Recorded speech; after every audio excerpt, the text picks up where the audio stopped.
अमेय शर्मा एक प्रसिद्ध आर्किटेक्ट था जो अपनी बारीकी और परफेक्शन के लिए जाना जाता था। लेकिन पिछले कुछ महीनों से वह एक अजीब समस्या से जूझ रहा था। उसे हर रात एक ही सपना आता, एक अंधेरी वीरान इमारत जिसमें एक रहस्यमय दरवाजा था। उस दरवाजे पर एक अजीब सा निशान बना था जिसे वह कभी ठीक से देख नहीं पाता। जब भी वह उसे खोलने की कोशिश करता, उसकी नींद खुल जाती।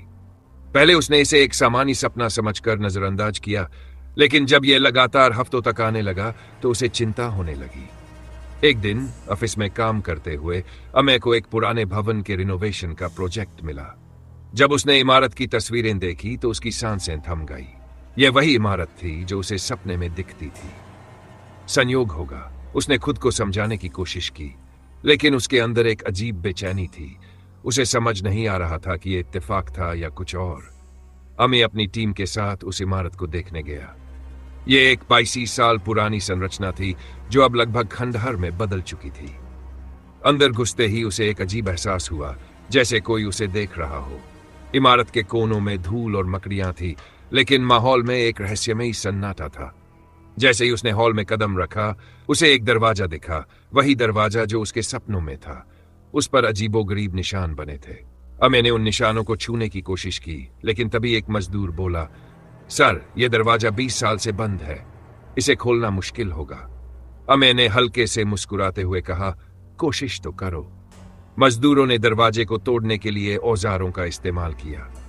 जैसे ही दरवाजा खुला, पूरे हॉल की लाइट्स चमकने लगीं और एक भयानक चीख गूंज उठी। अमेय को महसूस हुआ कि उसके सिर में जोर का दर्द हो रहा है। अचानक उसके दिमाग में किसी और की यादें चमकने लगीं, किसी अनजान शख्स की। अगले कुछ दिनों में अमेय का व्यवहार बदलने लगा। वह चीजें भूलने लगा। कभी कभी उसे ऐसा लगता कि वह अपने ही घर में अजनबी है। उसे महसूस होता कि वह खुद को आईने में पहचान नहीं पा रहा है। एक रात जब वह अपने ऑफिस में अकेला था, उसे एक फाइल मिली। वह उसी इमारत के पुराने रिकॉर्ड्स थे। इमारत का नाम था साइमन मेंटल हॉस्पिटल। अमेय ने फाइल पलटते हुए बुदबुदाया। उसने आगे पढ़ा, साल 1975 में मानसिक रोगी निशानत वर्मा रहस्यमयी तरीके से इस इमारत में गायब हो गया था। उसकी गुमशुदगी के बाद यह हॉस्पिटल बंद कर दिया गया। अमेय का सिर चकराने लगा।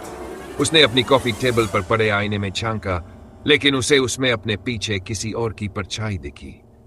अगले दिन अमेय उस इमारत के बारे में और जानकारी जुटाने निकला। उसे एक स्थानीय महिला नैना के बारे में पता चला, जो इस इमारत के इतिहास के बारे में जानती थी।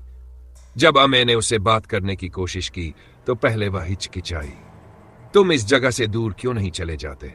उसने धीरे से कहा। मुझे इस प्रोजेक्ट पर काम करना है और मुझे लगता है कि अमेय रुका। मुझे लगता है कि यह मुझसे किसी तरह से जुड़ी हुई है। नैना का चेहरा पीला पड़ गया। अगर तुमने दरवाजा खोल दिया है तो अब यह तुम्हें नहीं छोड़ेगा। क्या? इस जगह का कोई अंत नहीं है अमेय। तुम यहां पहले भी आ चुके हो। अमेय ने चौंककर उसकी तरफ देखा। क्या मतलब? यह जगह एक भूल भुलैया है। यहां जो आता है वह कभी वापस नहीं जाता। उस रात अमेय को फिर से सपना आया, लेकिन इस बार वह दरवाजा खुल गया। वह अंदर गया और खुद को एक अंधेरे कमरे में पाया। वहां एक बड़ा सा आईना था। जैसे ही उसने उसमें देखा, उसकी रूह कांप गई। आईने में जो शख्स था वह अमेय नहीं था, वह निशांत वर्मा था। तभी आईने में मौजूद शख्स मुस्कुराया और बोला, तुमने दरवाजा खोल दिया, अब तुम्हारी बारी है अंदर आने की। अमेय ने डर कर पीछे हटना चाहा, लेकिन उसकी टांगें जकड़ गई। आईने में मौजूद निशांत वर्मा धीरे धीरे बाहर आने लगा और फिर सब कुछ काला हो गया। अगली सुबह अमेय अपने अपार्टमेंट में उठा। उसे सिर में तेज दर्द हो रहा था। उसने जल्दी से आईने में देखा, सब सामान्य था। शायद यह सब एक बुरा सपना था, उसने खुद को समझाया। वह ऑफिस गया, अपने डेस्क पर बैठा और काम शुरू करने ही वाला था कि उसके फोन पर एक कॉल आई। नैना का खून हो गया है। अमेय का दिल धड़कने लगा। क्या? हमें उसकी लाश उसी इमारत में मिली। किसी ने दीवार पर लिखा था। अब अमेय कौन है? अमेय के हाथ कांपने लगे। उसे अब भी कुछ याद नहीं आ रहा था, लेकिन जब उसने आईने में झांका तो उसे वहां कुछ अलग दिखा। उसका अक्स मुस्कुरा रहा था, लेकिन वह खुद नहीं। क्या अमेय अब भी वही था या फिर उसके अंदर कोई और आ चुका था?